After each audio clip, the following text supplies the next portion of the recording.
araw. So for today's video, ang pag-uusapan po natin ay kung anong effective na gamot para sa galis or mange ng aso. Kasi itong si Zack, say hi!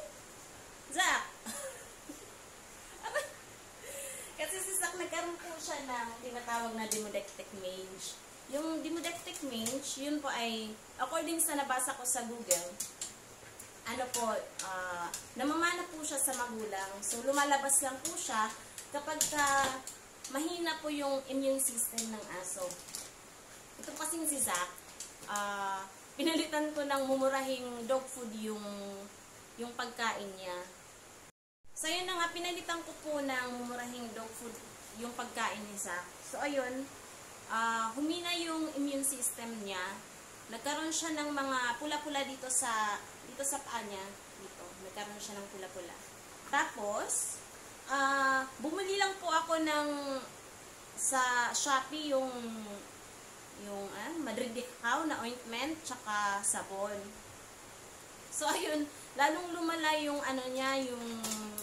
yung galis niya hanggang sa nakalbo na yung paa niya, yung banda dito niya, nakalbo na hanggang sa pumunta na sa mukha niya.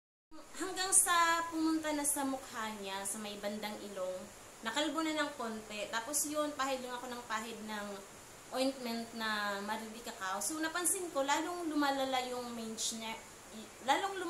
Lumalala yung mange niya. Tapos ayun, bumili ako kasi akala ko, dahil sa garapata, kasi nakakita ako ng isang garapata sa mukha niya. So, kinuha ko. Bumili ako ng spray para sa garapata.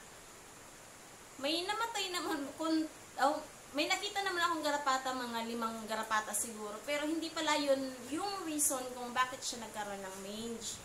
So, dinala ko po siya sa vet. Tapos, ayon sa vet, meron po siyang tinatawag na demodectic mange.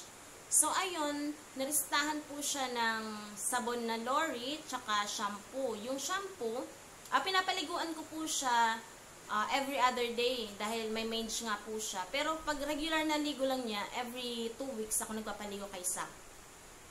So, ayun, every other day ko siya pinapaliguan. Ibababad ko siya ng 5 minutes sa shampoo na Lori, tapos babanlawan. Pagkatapos, sasabunan ko rin po siya ng sabon na Lori, pero hindi ko na po siya babanlawan. Papabayaan lang po yung sabon sa katawan niya. Tapos, binigyan din po siya ng NexGard. So, ayun na nga po. Binigyan po siya ng NexGard. Ang effect po niya is for 1 month na protection sa aso. At ito rin po, yung tinatawag na cream po siya na Skinal Cream. Antifungal po siya at antimicrobial. So, ayun nga po, pinapahid ko po to sa part na may mga sugat-sugat.